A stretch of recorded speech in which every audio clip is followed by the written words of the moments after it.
নিন্দুকেরা বলেন এখন তো সবেতেই ভেজাল, তাহলে এসআইআর এর পরে পশ্চিমবঙ্গের যে ফাইনাল ভোটার লিস্ট বা চূড়ান্ত ভোটার তালিকা বেরিয়েছে সেটাই বা বাদ যায় কি করে। তাহলে এখন যে প্রশ্নটা রয়ে গেল সেটা হচ্ছে ঠিক কতটা ভেজাল বা কতটা বেচাল, মানে কতটা ঠিক হেলে পড়েছে এই লিস্ট। দেখুন, এই লিস্টটা বেরোনোর পরেই রাজ্য নির্বাচন কমিশনের তরফ থেকে পরিষ্কার এই কথা বলে দেওয়া হয়েছিল যে দেখুন, ভুল তো কিছু হতেই পারে কাজ করতে গেলে। রাজ্য নির্বাচন কমিশনের তরফ থেকে বলা হয়েছিল আমরা সমস্ত পদ্ধতি মেনে প্রক্রিয়াগতভাবেই সব নামটাম বাদ দিয়েছি, তারপরেও যদি কারোর নাম বাদ পড়ে গিয়ে থাকে তাহলে তিনি চ্যালেঞ্জ করতে পারবেন। এত বড় একটা প্রক্রিয়া, তাতে কিছুটা ভুল তো হতেই পারে। তা এই যে কিছু ভুলের কথা বলা হচ্ছে, কিরকম কিছু ভুল? কিছু ভুলের কয়েকটা নমুনা সামনে রাখা যাক। একদম খুচরো পাপ দিয়েই শুরু করি। এক তো আপনারা জানেন যে এটা ছিল স্পেশাল ইন্টেন্সিভ রিভিশন, মানে শুধুমাত্র একদম পাতি ঝাড়াই বাছাইয়ের কাজ তো নয়, একদম সুন্দর করে সংশোধন হবে। কিন্তু সেই সংশোধনের পরে যে চূড়ান্ত তালিকা বেরিয়েছে সেখানে নামের যে নামাবলী সামনে উঠে এসেছে কোথাও কোথাও সেটা একেবারে ভয়ঙ্কর। কিরকম? যেমন দেখা যাচ্ছে একজন সাংবাদিক যার নাম ইন্দ্রজিৎ কুণ্ডু, তার নামের বানান হয়ে গেছে ইন্দ্রজিৎ কাণ্ডু। কি কাণ্ডু রে বাবা! তবুও তাকে কিছু লোকজন এই বলে সান্ত্বনা দিচ্ছেন যে কাণ্ডু অবধি তো ঠিক আছে, এর থেকে বেশি এগোলে কিন্তু বিপদ ছিল। তেমনই আবার আপনি দেখুন বিচারপতি জয়মাল্য বাগচি, খুব ইন্টারেস্টিং ভাবে এসআইআর এর যে মামলাটা সুপ্রিম কোর্টের বিচারপতিরা শুনছেন, মাননীয় প্রধান বিচারপতির বেঞ্চ যে মামলা শুনছে সেখানে কিন্তু মাননীয় বিচারপতি জয়মাল্য বাগচি নিজেও রয়েছেন, তিনিও এই মামলা শুনছেন। এবং তার নাম যেটা চূড়ান্ত ভোটার তালিকায় এসেছে সেখানে দেখা যাচ্ছে তার বাংলা নামের বানান ভুল। কিন্তু এখানে দেখা যাচ্ছে ভোটার তালিকারই যেটা ইংরেজি সংস্করণ সেখানে আবার তার নামের বানানটা ঠিক রয়েছে। সুপ্রিম কোর্টের বিচারপতির বাংলা নামের বানান ভুল বাংলা ভোটার তালিকায়। এবার এই বিষয়টা নির্বাচন কমিশন নিজেই স্বীকার করে নিয়েছে যে বাংলা বানান অনেক ক্ষেত্রে ভুল হয়েছে, এবং নির্বাচন কমিশনের বক্তব্য হচ্ছে এক্ষেত্রে ইংরেজি সংস্করণে যে নামটা আছে সেটা দেখেই বিবেচনা করা উচিত, প্রযুক্তিগত কারণে বাংলা বানানের ক্ষেত্রে কিছু ভুল এসেছে। যদিও এখানে অনেকেই প্রশ্ন তুলছেন যে নির্বাচন কমিশনের গাফিলতির জন্য আমার এপিক কার্ডে যদি বাংলা নামের বানানটা ভুল থাকে সেটা থাকবে কেন, সেটা হবে কেন যখন এইরকম একটা ইন্টেন্সিভ রিভিশন হচ্ছে সেখানে, এবং তার জন্য যদি পরবর্তীকালে কোথাও কোনো বিপদ হয় বা কোনো হেনস্থার সম্মুখীন হতে হয় সেটাই বা আমাকে হতে হবে কেন, কারণ গাফিলতি তো নির্বাচন কমিশনের। দেখুন, এই যে নামের বানানের বিষয়টা, এটা নিয়ে প্রথম থেকেই রাজনৈতিক তরজা ছিল। চ্যাটার্জি চট্টোপাধ্যায় এই বিষয়টা থেকে প্রথম থেকেই বলা হচ্ছিল নাম এবং পদবীর বানান গুলিয়ে দেওয়া হচ্ছে অনেক জায়গায়। এবার সেক্ষেত্রে পরবর্তীকালে আবার আপনাকে লাইনে দাঁড়িয়ে বিষয়টা মিলিয়ে নিতে হতে পারে। এখানে প্রার্থনা একটাই, কি প্রার্থনা? ওইটাই, কাণ্ডু পর্যন্ত হলেও ভালো, তার থেকে এগোলে কিন্তু দ্বিতীয় আরেকটা বিষয় যেটা সামনে আসছে, নির্বাচন কমিশন কেমন যেন পশ্চিমবঙ্গের বেশ কিছু মানুষকে ধরে একেবারে হরলিক্স গিলিয়ে দিয়েছে। মানে ছোট বড় মেজো সেজো বয়স দেখার বিষয় নেই, একদম এপাং ওপাং ঝপাং করে তাদেরকে হরলিক্সে চুবিয়ে দেওয়া হয়েছে বা গিলিয়ে দেওয়া হয়েছে, এবং দেখো আমি বাড়ছি মামি করে তাদের বয়স বেড়ে গেছে। নাম খুঁজতে গিয়ে অনেকেই দেখতে পাচ্ছেন তাদের বয়স 1 বছর করে বেড়ে গেছে। এইরকম অভিযোগ প্রচুর মানুষজন করছেন। এবার এটা কোনো টেকনিক্যাল ফল্ট নাকি বয়স দেখার নতুন কোনো রকম পদ্ধতি নির্বাচন কমিশন বের করেছে, ব্যাপারটা বোঝা যাচ্ছে না। এবং তারই সঙ্গে অনেকে তো নাম খুঁজতে গিয়ে বয়স বেড়ে গেছে দেখছেন, অনেকে আবার নাম খুঁজেই পাচ্ছেন না, এখনো দেখতে পাননি। তার কারণ যে ভয়ঙ্কর সফটওয়্যারে এই সমস্ত তথ্য আপলোড করা হয়েছে সেখানে দেখা যাচ্ছে কয়েকজনের নামের জায়গায় জাস্ট কতগুলো চৌকো চৌকো খোপ, কতগুলো বক্স হয়ে রয়েছে, কোনো অক্ষর নেই, কিচ্ছু নেই, কিছুই বোঝা যাচ্ছে না তার নাম কোথায় গেল, কোন গহ্বরে হারিয়ে গেল, কেই বা জানে। এর থেকেও আরো এক ধাপ খারাপ বিষয় হচ্ছে যারা মারা গেছেন তাদের নামে ডিলিটেড লেখা রয়েছে চূড়ান্ত ভোটার তালিকায়, তাদের নাম বাদ হয়ে গেছে। এবার কিছু জীবিত মানুষকেও দেখা যাচ্ছে তাদের নামের ওপরেও ডিলিটেড লেখা রয়েছে। এবার তাহলে তাদের নামের ওপর ডিলিটেড লেখার কারণটা কি? তাদের মৃত মনে করে তাদের ডিলিটেড লেখা হয়েছে, নাকি তারা তথ্য দেখাতে পারেননি, নথিপত্র জমা দিতে পারেননি, কাগজপত্র দেখাতে পারেননি, সেই কারণে তাদের নাম ডিলিটেড? কোনটা? সেই ভিত্তি কিন্তু নির্বাচন কমিশনের তরফ থেকে পরিষ্কার করা হয়নি। বরং এই প্রশ্নে নির্বাচন কমিশন বলছে এটা আমার কাজ নয়, এসব কথা বলতে গেলে স্বরাষ্ট্র মন্ত্রকের কাছে যাও।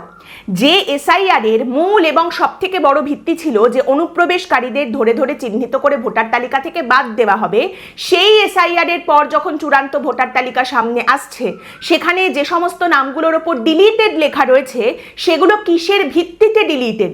মারা যাওয়ার জন্য ডিলিটেড, মৃত হিসেবে ডিলিটেড, নাকি তারা অনুপ্রবেশকারী কাগজপত্র দেখাতে পারেননি সেই কারণে ডিলিটেড? এই বিষয়টা স্পষ্ট করা হচ্ছে না। তাহলে ভোটার তালিকায় যদি আমি একখানা নাম দেখি যার উপরে লেখা রয়েছে ডিলিটেড, এবং সেই ব্যক্তিকে যদি আমার চোখের সামনে আমি ঘোরাফেরা করতে দেখি, তাহলে আমি তাকে অনুপ্রবেশকারী বাংলাদেশি মনে করে পুলিশ ডাকবো, নাকি আমি তাকে দেখে ভূত মনে করে ওঝা টোঝা ডাকবো? কোনটা? On the basis of what? এর মধ্যে অনেকেই আবার এই দাবিও করছেন যে তাদের কাছে কোনো শুনানির নোটিশ আসেনি, কোনো রকম বিচারের জন্য তাদের ডাকা হয়নি, নথিপত্র তাদের কাছ থেকে চাওয়া হয়নি। এখন ভোটার তালিকা বেরোনোর পর দেখা যাচ্ছে তাদের নামটা ডিলিটেড হয়ে গেছে, অথবা তাদের নামের উপর লেখা আছে আন্ডার অ্যাডজুডিকেশন বা বিচারাধীন, অথচ তাদের কোনো রকম কোনো নোটিশ দেওয়া হয়নি, তাদের কাছ থেকে কোনো তথ্য চাওয়া হয়নি। আবার এই অভিযোগও উঠে আসছে যে কাউকে নোটিশ দেওয়া হয়েছিল, তাদের নথিপত্র নিয়ে ডাকা হয়েছিল, তারা গেছেন এই শুনানিতে এবং সেখানে গিয়ে তারা সমস্ত নথিপত্র জমা দিয়েছেন, তারপরেও তাদের নামটা ভোটার তালিকা থেকে বেরিয়ে গেছে। এইবার মানে তাদের নামের উপরে ডিলিটেড লেখা দেখাচ্ছে, তারা নথিপত্র দিয়েছেন, কাগজপত্র দিয়েছেন, তারপরেও। এইবার তাহলে এখানে বিষয়টা হচ্ছে এই যে এত রকমের ভুল বা গাফিলতি দেখতে পাওয়া যাচ্ছে, এগুলোকে আপনি কিছু ভুল হিসেবে দেখবেন নাকি অনেক ভুল হিসেবে দেখবেন? কোনটা? দেখুন, এটা নির্ভর করছে আপনি কোন জায়গা থেকে দেখছেন তার উপর। মানে আপনি যদি বলেন যে 7 কোটি মানুষের মধ্যে মাত্র 7 লক্ষ মানুষের সাথে এরকম গন্ডগোল হয়েছে, 7 কোটির কাছে 7 লক্ষ কি আর এমন, এই কিছু ভুলই তো বটে, এটা তো অল্প ভুল। আবার যদি আপনি দেখেন যে আপনার বাড়ির সামনে 7 লক্ষ মানুষ জড়ো হয়েছে এবং প্রত্যেকে আপনাকে একটা করে চড় মারতে চাইছে, তাহলে সেখান থেকে আপনি কি বেঁচে ফিরতে পারবেন? সেক্ষেত্রে কিন্তু এই 7 লক্ষ সংখ্যাটাকে আপনি অনেক হিসেবে দেখবেন, কিছু হিসেবে আপনি কিছুতেই দেখতে পারবেন না। এবং তারই সঙ্গে আপনার নিজের নামটা যদি সেই তালিকায় থাকে যেখানে আপনি নথিপত্র দেখানোর পরেও আপনার নামটা ডিলিটেড দেখাচ্ছে, অথবা আপনাকে শুনানিতে ডাকাই হয়নি অথচ দেখানো হচ্ছে যে আপনার নাম এখন বিচারাধীন রয়েছে, এই তালিকায় যদি আপনি থাকেন, তাহলে আপনি বিষয়টাকে কিভাবে দেখবেন? আপনি কি ওইভাবে দেখতে পারবেন যে আরে বাবা, অ্যাপ্লাই করার জন্য, আবেদন করার জন্য রাস্তা তো খোলা আছেই, এটা নিয়ে এত চিন্তা করে হাঙ্গামা করে কি লাভ? হ্যাঁ, অবশ্যই করে রাস্তা খোলা আছে।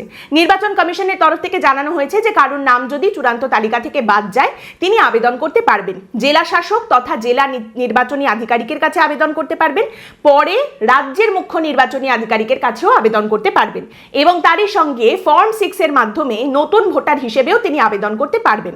তাহলে আপনিও সেই আবেদনের পথেই হাঁটবেন নিশ্চয়ই, যেহেতু এত রাস্তা খোলা আছে তাই আপনিও চিন্তা করবেন না, আপনিও নিশ্চয়ই একদম শান্তভাবে এইসব আবেদনের দিকেই যাবেন। কিন্তু প্রশ্নটা হচ্ছে, বলা হয়েছে মনোনয়ন জমা দেওয়ার শেষ দিনটা হয়ে গেলে তারপর কিন্তু আপনি আর অ্যাপিল করতে পারবেন না। অর্থাৎ আপনি যে কেন্দ্রে রয়েছেন সেই কেন্দ্রে যেদিন ভোট রয়েছে সেই অনুযায়ী সেখানকার মনোনয়ন পর্ব যেদিন শেষ হচ্ছে তারপর কিন্তু আপনি আর এই ভোটার তালিকায় নাম তোলার জন্য আবেদন করতে পারবেন না। সেক্ষেত্রে আপনাকে নির্বাচন শেষ হওয়া পর্যন্ত অপেক্ষা করতে হবে। আবার এটাও বলা হয়েছে যে মনোনয়ন জমা দেওয়ার শেষ দিন পর্যন্ত ফাইনাল ভোটার তালিকা বেরোতেই থাকবে। তাহলে সেই মনোনয়ন জমা দেওয়ার শেষ দিন যেদিন, তার আগের দিন যদি একটা ভোটার তালিকা বেরোয় এবং ফাইনালি দেখা যায় যে আপনার নামটা সেখানে নেই, বা আপনি নথি দেওয়ার পরেও আপনার নামটা ডিলিটেড হয়ে গেছে, বা আপনাকে শুনানিতে ডাকা হয়নি অথচ আপনার নামের উপর আন্ডার অ্যাডজুডিকেশন দেখাচ্ছে, তাহলে তো আপনিও আর সময় পাবেন না এই আবেদনটা করার জন্য। আপনাকেও ভোট পেরিয়ে অপেক্ষা করে তারপর গিয়ে লাইনে দাঁড়াতে হবে। তাহলে আপনিও নিশ্চয়ই আশ্বস্তই থাকবেন, ঠিক আছে আমিও লাইনে দাঁড়াবো, ঠিক করে নেব সব, লাইনও অল্প অল্প করে এগোবে, দেশও এগোবে। একই সঙ্গে আরও একটা তথ্য যেটা সামনে উঠে আসছে, বিচারাধীন যাদের নাম রয়েছে, আন্ডার অ্যাডজুডিকেশন যাদের নামের ওপরে লেখা রয়েছে, সেক্ষেত্রে পশ্চিমবঙ্গের সংখ্যালঘু মুসলিমদের নামের ওপরে অনেক বেশি পরিমাণে, মারাত্মক পরিমাণে আন্ডার অ্যাডজুডিকেশন বা বিচারাধীন লেখা হয়েছে। এই অভিযোগও কিন্তু বারবার উঠে আসছে, এই পরিসংখ্যানও সামনে উঠে আসছে। এবং খুব ইন্টারেস্টিং একটা পরিসংখ্যান, একদম অফিসিয়াল পরিসংখ্যান আপনাদের সামনে রাখি, যেখানে বলা হচ্ছে 7 লক্ষ নাম বিচারাধীন রয়েছে। এই 7 লক্ষ নামের মধ্যে 24 লক্ষ নাম 3টি মুসলিম অধ্যুষিত জেলা থেকে। 7 লক্ষ বিচারাধীন নামের মধ্যে 24 লক্ষ বিচারাধীন নাম আসছে মাত্র 3টি মুসলিম অধ্যুষিত জেলা থেকে। মালদার সুজাপুর বিধানসভার একজন ভোটার, যার নামের উপরে আন্ডার অ্যাডজুডিকেশন লেখা রয়েছে, বিচারাধীন ভোটার, তার নাম আলমগীর খান। তিনি বলছেন তালিকায় আমার বাবা মার নাম রয়েছে, আমি পাসপোর্ট জমা দিয়েছি, পঞ্চায়েতের হলফনামা জমা দিয়েছি, বিএলও ডিক্লারেশন জমা দিয়েছি, তারপরেও আমার নামের ওপর লেখা আন্ডার অ্যাডজুডিকেশন। বিবেকহীন নির্বাচন কমিশন। এবার দেখুন, এখানে আপনি যদি সংখ্যালঘু মুসলিম বিদ্বেষী হন, আপনি বলতেই পারেন যে বেশ হয়েছে, ওদের নাম বাদ দেওয়াই উচিত, বেশ হয়েছে। আপনি যদি এর থেকে আরেকটু বেশি লিবারেল হন, মুক্তমনা হন, তাহলে আপনি বলতে পারেন আরে বাবা, সবার নামই তো এখন খুঁটিয়ে দেখা হচ্ছে, আর এখন তো সবটা বিচারপতিদের হাতে রয়েছে, তাহলে ভয় কিসের? সঠিক কাগজপত্র যদি দিয়ে থাকো তাহলে এখন এত কথা বলছো কেন, এত ভয়ই বা পাচ্ছ কেন? দেখুন, এখানে আমি যে উদাহরণটা আপনাদের সামনে রাখলাম, এই উদাহরণটা আমি বেছে নিয়েছি এই কারণেই যে ওই ভোটার বলছেন তিনি পাসপোর্ট জমা দিয়েছেন, এবং একটা পাসপোর্ট করতে গেলে কি পরিমাণ স্ক্রুটিনি হয় সেটা নিশ্চয়ই আপনাদের আলাদা করে বলতে হবে না। পাসপোর্টকে অনেক সময় গোল্ডেন ডকুমেন্ট বলা হয়। একজন ভোটার যার বাবা মার নাম তালিকায় রয়েছে এবং তিনি পাসপোর্ট জমা দিয়েছেন, তারপরেও যদি তার নাম না উঠে থাকে, তাহলে তো প্রশ্ন জাগে যে সত্যিই কি পশ্চিমবঙ্গে মুসলিমদের উপরে আতশকাজটা অনেক বেশি করে ধরা হচ্ছে, তাদের অনেক বেশি করে বিচারাধীন রাখা হচ্ছে, এবং যদি বিচারাধীন রাখা হয় তাহলে সেক্ষেত্রে কিসের ভিত্তিতে আর কতদিন পর্যন্ত তাদের নামটা বিচারাধীন থাকবে, সেই প্রশ্নও কিন্তু মানুষ করছেন।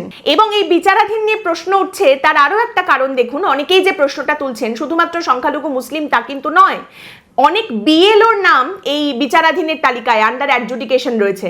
মানে যারা ওই তথ্য নথি সমস্ত কিছু জমা নিচ্ছিলেন লোকজনদের কাছ থেকে, তথ্যগুলো আসল, নথিগুলো ঠিকঠাক আছে কিনা এগুলো দেখছিলেন, তাদেরই আন্ডার অ্যাডজুডিকেশন এখনো পর্যন্ত রাখা হয়েছে, এখনো তারা বিচারাধীন। যেমন মেমারির একজন বাসিন্দা রজত বন্দ্যোপাধ্যায়, তিনি বলছেন ভোটার আসল না নকল সেটা ধরার দায়িত্ব পেয়েছিলাম, তারপর আমার নামই বাদ দিয়ে দিল কমিশন। আরে বাদ দিয়ে দিল কোথায় আঙ্কেল? আন্ডার অ্যাডজুডিকেশন, বিচারাধীন বলুন, বিচারাধীন। মোহনলাল, মগনলাল সব লালে লাল আছে। আর বিচারাধীন কি শুধু আপনি নাকি? ভারতকে বিশ্বকাপ জেতানো বিশ্বজয়ী ভারতের ক্রিকেট টিম, সেই টিমের বিশ্বজয়ী খেলোয়াড় রিচা ঘোষ, তিনিও কিন্তু এখনো পর্যন্ত রয়েছেন বিচারাধীনের তালিকায়, তার নামের ওপরেও লেখা রয়েছে আন্ডার অ্যাডজুডিকেশন। সুকুমার রায়ের গন্ধবিচারের পরেই পশ্চিমবঙ্গের এই ভোট বিচার, এটা হয়ে গেলেই সব পরিষ্কার হয়ে যাবে যে দুধে জল মেশানো হয়েছে নাকি জলে দুধ। মনে রাখবেন, সব নিন্দুকেরাই এখন বলে এখন তো সবেতেই ভেজাল, তাই আর ভেজাল বলবেন না, বলুন বেচাল। আজকের পর্ব এখানেই শেষ করছি। আপনাদের মতামত অবশ্যই জানাবেন। পরের দিন দেখা হবে অন্য একটি বিষয় নিয়ে আলোচনায়। ভালো থাকবেন।